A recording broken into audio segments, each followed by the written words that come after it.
খাচ্ছ এইভাবে বাটিতে? কি খাচ্ছ? আরে আমি এই যে সজনে পাতা খাচ্ছি, সজনে পাতা। এই সজনে পাতা খাও না, খুব উপকারী জানো, খুব ভালো। বেশি করে সজনে পাতা খাবা, এরকম একটা গাবলা খাবা, ভালো উপকার। আমার ভালো লাগে না। তোমার ভালো লাগে না তাতে কি হয়েছে, আমার ভালো লাগে। খাও, তুমি বেশি করে খাও। দেখো খাওয়ার ওই ভাব দেখো। খেতে দাও না চুপচাপ করে। ঠিক আছে, খাও খাও খাও। জ্বালায় এই সে সুমি বৌদি একদিন এত কালো ছিল, এত কালো ছিল, এত জঘন্য ছিল, মানুষ আর ভিডিও দেখতো না। আর আজকে সজনে পাতার সেই চচ্চড়ি ভর্তা খেয়ে এত পরিষ্কার হচ্ছে, এত পরিষ্কার। এটা পুরো একদম ন্যাচারাল একটা টিক বলতে পারো, ঠিক আছে, তোমার পরিষ্কার হওয়ার।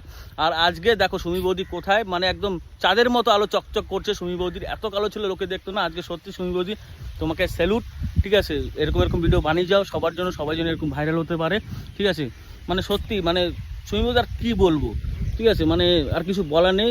অসংখ্য ধন্যবাদ, এটাই বলবো সবাইকে এই টিপ দেওয়ার জন্য, ঠিক আছে। সজনে পাতার ভর্তা খেলে পরিষ্কার হওয়া যায়। আজকে এই সুমি বৌদির ভিডিও কেউ দেখতো না, তোমরা